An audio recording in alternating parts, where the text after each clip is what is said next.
DA দাবির মাঝেই বিরাট ধাক্কা। সরকারি কর্মীদের উদ্দেশ্যে জারি নয়া নির্দেশিকা। উড়ল রাতের ঘুম। মহার্ঘ ভাতা নিয়ে কেন্দ্রীয় সরকারি কর্মীদের মধ্যে এখন খুশির হাওয়া বইছে। বর্তমানে 50% হারে ডিএ পাচ্ছেন তারা। শোনা যাচ্ছে ফের সেই অঙ্কটা বাড়ানো হতে পারে। শীঘ্রই এই নিয়ে ঘোষণা করা হতে পারে খবর। এসবের মাঝেই এবার কড়া নির্দেশিকা জারি করল সরকার, যা দেখে চাপে পড়েছেন অনেকেই। সম্প্রতি কেন্দ্রের department of personnel and training এর পক্ষ থেকে একটি নির্দেশিকা জারি করা হয়েছে। ব্যাংক ও কেন্দ্রীয় সরকারি প্রতিষ্ঠানগুলির উদ্দেশ্যে জারি করা এই নির্দেশিকায় পরিষ্কার বলা হয়েছে, যে সকল কর্মীরা ঠিকভাবে কাজ করছেন না তাদের অগ্রিম অবসরে পাঠিয়ে দেওয়া হতে পারে।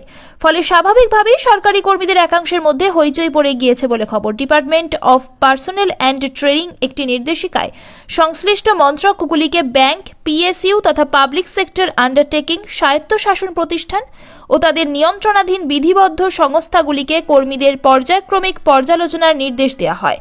সেখানে বলা হয়েছে কোনো কর্মীকে কাজে রাখা হবে নাকি অগ্রিম অবসরে পাঠানো হবে সেটা পর্যালোচনার দায়িত্ব সংশ্লিষ্ট দফতরের হাতে থাকবে। মাঝে মধ্যেই দেখা যায় বহু সরকারি কর্মী দেরি করে অফিসে ঢুকছেন, কেউ কেউ আবার সময়ের আগেই অফিস থেকে বেরিয়ে যান। তবে এসব যে আর মানা হবে না তা কার্যত পরিষ্কার করে দিয়েছে কেন্দ্র।